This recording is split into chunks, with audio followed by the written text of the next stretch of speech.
اعوذ باللہ من الشیطان الرجیم بسم اللہ الرحمن الرحیم۔ السلام علیکم بہنوں اور بھائیوں، آپ کا خوش آمدید ہے KNY چینل میں، جہاں ہم آپ کو سناتے ہیں سچے اسلامی واقعات۔ واقعہ ہے ذلت و رسوائی کا۔ ہمارے سامنے پچھلی قوموں کے واقعات شاہد ہیں کہ ان کو کس طرح اللہ تعالیٰ نے بوجہ نافرمانی سے سرکشی کے صفحہ ہستی سے مٹا دیا، اور ایسا مٹایا کہ ان کا نام و نشان بھی نہیں ملتا۔ پچھلی قوموں کو تو چھوڑیں، عصر زمانہ پر بھی نظر دوڑائیں تو آپ کو یقین ہو جائے گا کہ واقعی اسلام دشمنی کا انجام ہلاکت و رسوائی ہے۔ افغانستان میں ہونے والی جنگ جو طالبان اور شمالی اتحاد کے مابین عرصہ دراز تک جاری رہی اور اب بھی جاری ہے، اس جنگ میں طالبان 90% علاقے پر اسلام کا پرچم لہرانا اور شمالی اتحاد کا پسپا ہوتے چلے جانا، پھر ان کا ذلت و رسوائی کا شکار ہو کر مردار کی موت مرنا عذر من الشمس ہے۔ انہی نام نہاد مسلمانوں کی ذلت و رسوائی کا واقعہ، جنہیں آج شمالی اتحاد کے نام سے یاد کیا جاتا ہے، جو ایک شخص کا آنکھوں دیکھا ہے، اور وہ شخص خود بھی شمالی اتحاد کا حامی ہے، جس نے خود اپنی آپ بیتی سے بیان کیا کہ ایک مرتبہ یہی شمالی اتحاد کا حامی شخص پشاور میں کسی گاڑی میں سفر کر رہا تھا کہ ایک دوسرا شخص جو اس کے ساتھ سیٹ پر بیٹھا ہوا تھا، اس نے اس سے افغانستان کے حالات کے بارے میں دریافت کیا کہ وہاں کے حالات کیسے ہیں، تو اس نے جواب میں کہا، ایک مرتبہ حال ہی میں طالبان اور شمالی اتحاد کے مابین معرکہ ہوا، جس میں تقریباً شمالی اتحاد کے 14-15 افراد مارے گئے ہیں۔ ان میں میرا بیٹا اور داماد بھی مارا گیا ہے۔ جب مجھے ان کے بارے میں اطلاع ملی تو میں فوراً وہاں گیا اور دیکھا کہ کچھ لاشیں پڑی ہیں۔ ان میں سے ایک اپنے بیٹے اور داماد کی لاش بھی دیکھی۔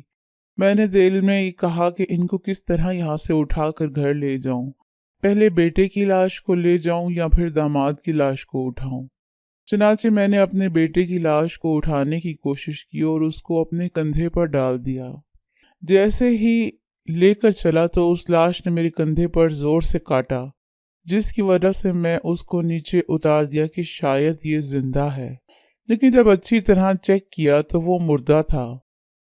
پھر اس کے بعد میں نے اس لاش کو دوبارہ اٹھا لیا، پھر اس لاش نے مجھے زور سے کاٹا تو میں نے اس کو زمین پر پھینک دیا، تو کیا دیکھتا ہوں کہ وہ تمام مردہ لاشیں جو زمین پر پڑی ہوئی تھیں وہ سب زندہ ہو کر کھڑی ہو گئیں، اور ان کے ہاتھ پاؤں مڑ گئے اور ان سب کے پیچھے دم نکل آئی۔ وہ سب ایک دوسرے کو کاٹنے لگے اور جانوروں کی طرح بھاگنے لگے۔ یہ لوگ انسانی شکل میں حیوان نظر آ رہے تھے۔ قریب ہی ایک مکان جو امریکی بمباری سے تباہ ہو چکا تھا، وہاں کے لوگوں نے ان کتے نما انسانوں کے اس مکان میں بند کر دیا۔ یہ واقعہ اس شخص نے خود سنایا جس کا بیٹا اور داماد ان کتے نما انسانوں کے ساتھ چوپایا بن چکے تھے۔ اس کے علاوہ اور بھی اس قسم کے واقعات مختلف جگہوں پر رونما ہو رہے ہیں، اور ایک خبر جو گزشتہ چند دن پہلے اخبارات میں شائع ہوئی تھی کہ افغانستان میں ایسی وبا پھیلی جا رہی ہے کہ جس سے زندہ انسانوں کی شکل بگڑ کر جانوروں کی طرح ہو جاتی ہے۔ اس قسم کے عبرتناک حالات محض اسلام دشمنی کا نتیجہ ہیں، اور اللہ کے شہروں کو ناحق قتل کرنے اور ان کو قید کر کے ان پر ظلم و تشدد کا نتیجہ ہے۔ اگر ان واقعات سے بھی عبرت حاصل نہ کرے کوئی تو اس کی بدنصیبی اور بدبختی ہے۔ اسلام سے دشمنی کرنے والوں کا ایسا ہی بلکہ اس سے بھی بدتر انجام ہونا چاہیے، تاکہ لوگوں کو پتہ چل سکے کہ کون حق پر ہے اور کون باطل کی حمایت پہ مصروف ہے۔ ورنہ کم فہم اور دین سے عاری مسلمان یہ کہتے ہیں کہ تم شمالی اتحاد سے کیوں جہاد کرتے ہو، وہ تو مسلمان ہیں۔ تو اس کا جواب سوائے اس کے کوئی اور نہیں کہ وہ اگر مسلمان ہوتے تو اسلام کے خلاف دیوار نہ بنتے اور ان کا مرنے کے بعد یہ انجام نہ ہوتا۔ لہٰذا اگر اللہ کے عذاب سے بچنا چاہتے ہو تو اسلام دشمنی چھوڑ دو، ورنہ یہ دنیا تو عذاب ہے، آخرت میں جو عذاب ہوگا وہ کسی کے وہم و گمان میں بھی نہیں ہے۔ اگر اسی حال میں مر گئے تو قیامت کے دن مخالفین اسلام کے ساتھ اٹھائے جاؤ گے۔ تم جتنی بھی مخالفت کر لو پھر بھی اسلام کی شمع کو نہیں بجھا سکتے۔ یہ تو آندھیوں میں بھی روشن رہے گی انشاءاللہ۔ اگر یہ واقعہ سن کر کسی کو عبرت حاصل ہو اور وہ اسلام دشمنی چھوڑ دے تو ہماری ویڈیو بنانے کا مقصد پورا ہو جائے گا۔